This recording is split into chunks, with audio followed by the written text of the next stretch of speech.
Legends swirl around Leonardo da Vinci. They speak of secrets, of codes hidden in plain sight. They whisper of lost works, masterpieces vanished from history. One legend is more haunting than the rest. It is the story of a battle, a clash of men and horses captured in a furious storm of paint. This was meant to be his greatest work, a colossal mural known as the Battle of Anghiari. It was a ghost painting, a masterpiece born and died on the same wall, leaving behind whispers and fragments.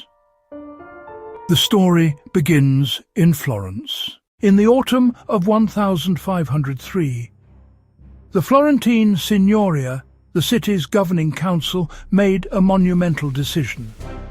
They formally awarded the commission for the Battle of Anghiari to Leonardo da Vinci.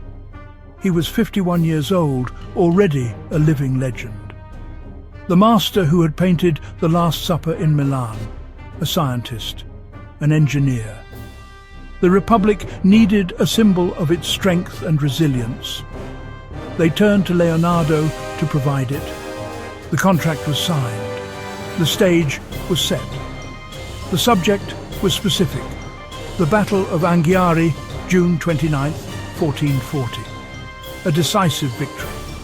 Leonardo was tasked with capturing the fury and chaos of combat. The snorting of horses, the screams of men, the clash of steel, the dust and the blood. Anatomy, motion, emotion, pushed to extremes. Leonardo was not alone in the great council hall. The Republic had also hired his greatest rival, Michelangelo. It was a direct competition, a public duel.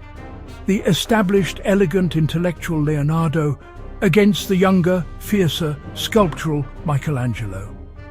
All of Florence watched. Leonardo chose the heat of battle, the frenzied impact, the whirlwind of man and beast, a vortex of energy. Michelangelo chose the moment before, soldiers surprised while bathing, anatomy in heroic, twisting poses. Their rivalry was personal. Leonardo mocked Michelangelo's muscles like a sack of walnuts.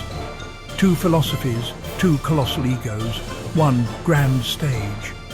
The city held its breath. But fate and chemistry had other plans. Leonardo was never one to follow tradition. The standard method was buon fresco, pigment and water on wet plaster, color chemically bonded as it dries. But fresco is fast, too fast for Leonardo. He needed time to blend, to veil, his signature sfumato. In Milan, his dry plaster experiment decayed. Paint failed to adhere. For Anghiari, he turned to Pliny, the encaustic idea, pigments in hot wax, worked slowly, fused with heat. On June 6, 1505, he transferred the design and built an ingenious rising scaffold. He applied a special mixture, oil, perhaps wax, seeking mural-scale oil luminosity. The fate of the masterpiece rested on a chemical reaction, and that is where the trouble started. We are not entirely blind to Leonardo's vision. Though the mural is gone, its ghost survives in preparatory drawings. Faces contorted, knotted horses, eyes of men desperate to live. The study for the fight for the standard in the Louvre is a whirlwind of violence. Horses, riders, an inseparable knot, beasts as enraged as men, biting, snarling. He dissected rage, anatomy and emotion, science etched in chalk and ink. Surviving drawings and later copies, especially Rubens, let us glimpse the power of the lost design. Through fragments, a shadow forms, a glimpse of fury. The day was June 6th, 1505. Leonardo began to paint. Rich colours, exquisite detail, a triumph taking shape, the fight for the standard. But biographer Giorgio Vasari describes the disaster that followed. Leonardo used thick oil. To set it, he brought in braziers of burning charcoal, Pliny's fire. The top began to gleam, the bottom wet, oily, untouched by heat.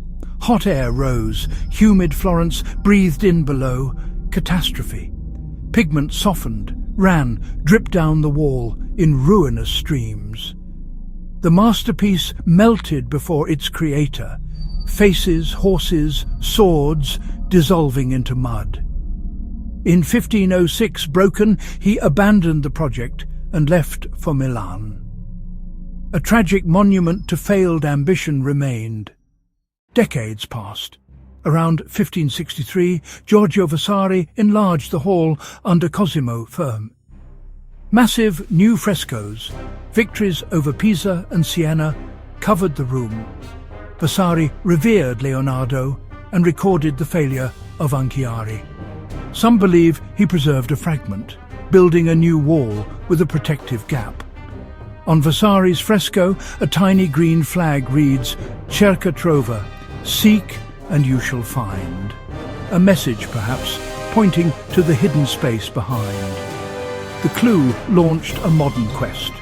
If one were to seek Leonardo's lost work, might it be concealed behind Vasari's own painting? In 2011 and 2012, the investigation peaked.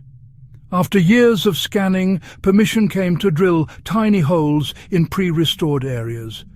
A 4mm camera slipped into the gap. Images emerged, what looked like a painted surface.